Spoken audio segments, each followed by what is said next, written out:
क्या आप जानते हैं इतिहास के उन अनपढ़े किस्सों के बारे में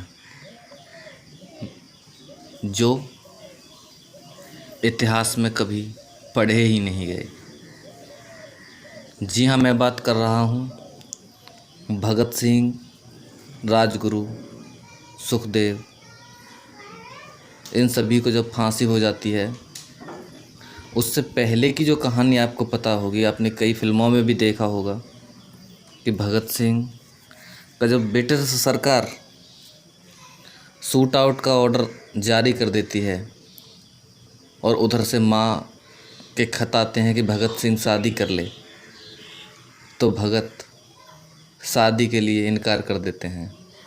कहते हैं कि मेरी शादी तो भारत माता से हो गई है, अब मुझे और कोई शादी नहीं करनी। लेकिन माँ तो माँ होती है दोस्तों। जब माँ जिद करती है तो भगत सिंह शादी से बचने के लिए उत्तर प्रदेश के अलीगढ़ ज़िले के खैर तहसील में सादीपुर गांव में आकर रुकते हैं। शायद ही आपको इस विषय में जानकारी हो। उन्होंने सादीपुर गांव में रुके और 18 महीने तक रहे, जहां पर कांग्रेस के नेता ठाकुर टोरन सिंह के यहाँ पर वो रुके और उन्हीं की जगह में उन्होंने एक स्कूल बनाकर चलाया। खैर क्षेत्र क्रांतिकारियों का केंद्र बिंदु हुआ करता था। वैसे अलीगढ़ क्रांतिकारियों के लिए जाना जाता था। अलीगढ़ के बाद कानपुर, ये सब क्रांतिकारियों के बहुत बड़े स्टैंड बने हुए थे। जी हाँ, इस विषय में हम पूरी कहानी आपको बताएंगे। वहाँ पर रहकर भगत सिंह ने क्या किया। जब भगत सिंह को फांसी हो जाती है, उसके बाद में भगत सिंह के पद चिन्हों पर चलने वाले लोगों ने इस लड़ाई को कैसे जारी रखा था, आज तक आपको इस विषय में जानकारी नहीं होगी। आपको जानकारी है, कई फिल्मों में भी दिखाया है, भगत सिंह को फांसी होने के बाद फिल्मों को ख़त्म कर दिया जाता है और वहीं से ऐसा लगता है जैसे कि क्रांतिकारियों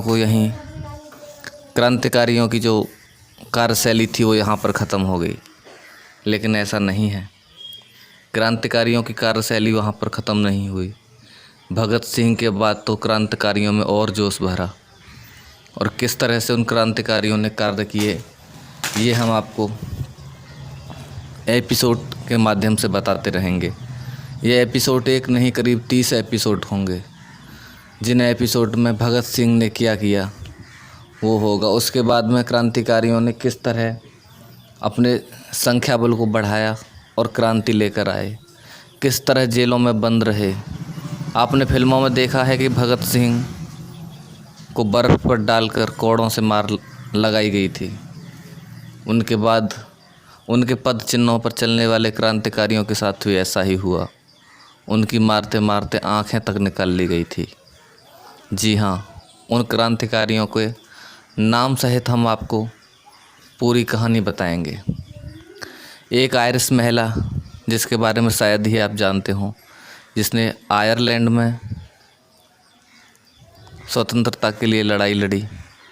जब आयरलैंड स्वतंत्र हो जाता है, उसके बाद में वो महिला भारत आती है। भारत आने के बाद में फिर उसने भारत में स्वतंत्रता की लड़ाई लड़ी, किस तरह क्रांतिकारियों का साथ दिया, ये हम पूरी जानकारी आपको बताएंगे। इसी माध्यम से हम आपको बताएंगे कि राधाचरण डाकू क्या बुरा आदमी था या भला आदमी था। दोस्तों, आपको बताते चलें कि वो बहुत भले आदमी थे। राधाचरण अपनी मर्जी से डाकू नहीं बने थे। राधाचरण एक क्रांतिकारी थे जो देश की आज़ादी में उन्होंने काफ़ी सहयोग दिया। बाद में वो बहुत बड़े बदमाश बने और उन्हें फांसी लगाकर उनकी मौत हुई। क्रांतिकारियों पर कितने जुल्म हुए ये हम आपको बताएंगे। आयरिश महिला ने किस तरह से यहाँ पर रहकर कार्य किए ये भी हम आपको बताएंगे। कांग्रेस ने किस तरह कार्य किए वो भी हम आपको बताएंगे। कांग्रेस क्रांतिकारियों के साथ किस तरह से बिहेव करती थी, किस तरह से क्रांतिकारियों को समझती थी, वो भी हम आपको बताएंगे। पूरी जानकारी आपको हमारे इस एपिसोड के माध्यम से मिलेगी। दोस्तों, ये एपिसोड हम बहुत ही जल्द लेकर आने वाले हैं और इसमें जो हम आपको बताएंगे, इसमें झूठ नाम की कोई चीज़ नहीं होगी। जो सच्चाई थी वही हम आपको बताएंगे, क्योंकि मैंने खुद वहाँ पर जाकर काम किया था जहाँ पर भगत सिंह सादीपुर में 18 महीने रहे थे। आज भी भगत सिंह के नाम से उस गांव को जाना जाता है। भगत सिंह उस क्षेत्र में शायद ही कोई गांव छोड़ा हो जहां उन्होंने क्रांतिकारियों को तैयार नहीं किया था।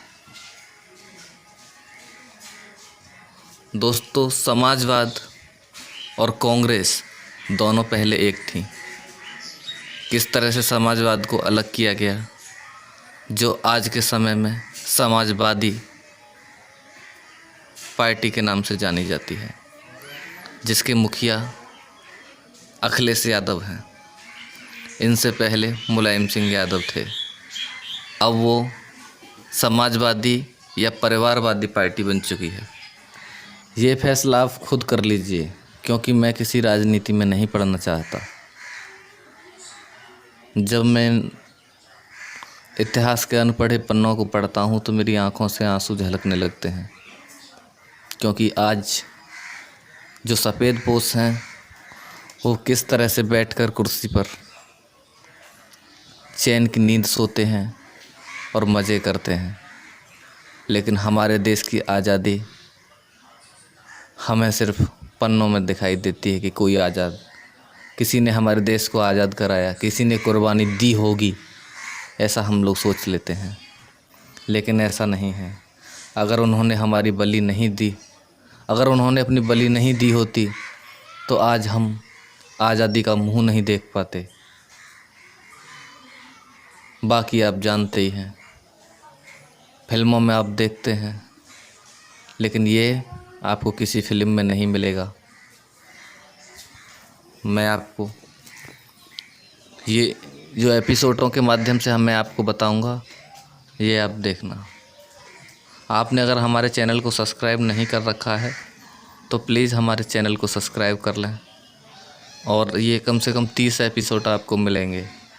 अगर आपको देश से प्रेम है, क्रांतिकारियों से प्रेम है, क्रांतिकारियों के किस्से आप जानना चाहते हैं, तो हमारे चैनल को सब्सक्राइब कर लें और हमारे चैनल पर इन सब चीज़ों को आप देखें।